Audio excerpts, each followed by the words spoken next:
Good morning friends, trigonometry वाला exam देखेंगे।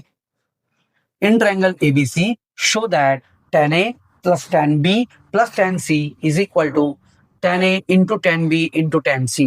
मतलब मुझे प्रूव करना है tan A into tan B into tan C is same as tan A plus tan B plus tan C। Triangle ABC में कैसे prove करना है? I will start with RHS over here, but before that I will write, we know that किसी भी triangle ABC में हमें पता है a plus B plus C is always equals to 180 degree होता है। I will write that is a plus B plus C is equals to pi. अगर हम 180 डिग्री को रेडियन में कन्वर्ट करें तो वो पाई रेडियन बन जाएगा। That is a plus B plus C is equal to pi. उसी का मतलब हुआ a plus B is same as pi minus C. ये प्लस सी वहां जाके माइनस सी बन गया। अगर मैं दोनों साइड का tan रेशियो ले लूं तो मुझे मिल जाएगा therefore tan of a plus B will be same as tan of pi minus C. यहां पे tan of a plus B का एक्सपांशन फॉर्मूला मैं इस्तेमाल करूंगा। कौन सा वाला?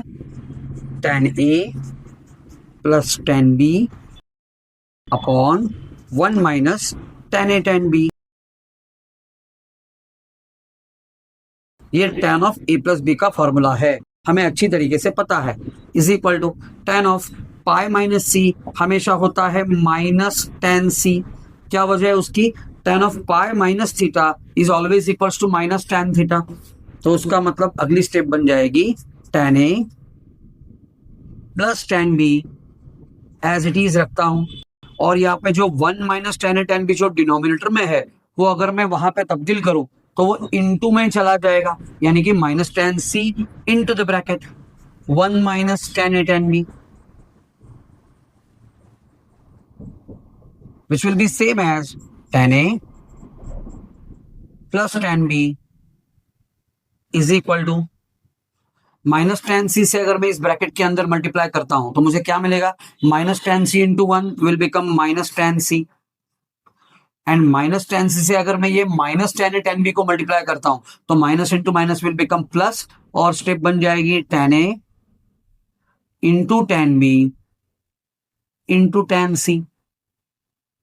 उसी का मतलब हुआ ये जो माइनस tan c दाहिने बाजू में है उसे अगर मैं लेफ्ट हैंड साइड में शिफ्ट करूं, इसकी अगली स्टेप बनेगी tan a plus tan b, और यहाँ पे जो left hand right hand side पे जो माइनस tan c है लेफ्ट में तब्दील होगा तो बनेगा plus tan c is equal to tan a into tan b into tan c। मतलब जो मुझे प्रूव करना था वही बात बन चुकी है, सिर्फ LHS वाली टर्म RHS में और RHS वाली टर्म LHS में है। चाहे तो मैं उसी इक्वेशन को मुझे जो प्रूव करना था उस फॉर्मेट में लिख सकता हूं, that is tan a into tan b into tan c is equal to tan a plus tan b plus tan c। जो बात मुझे प्रूव करनी थी वो प्रूव हो चुकी है। तो मैं लिखता हूं tan a into tan b into tan c is same as tan a plus tan b plus tan c। Triangle ABC में ये बात मुझे प्रूव करनी थी, वो प्रूव हो चुकी है।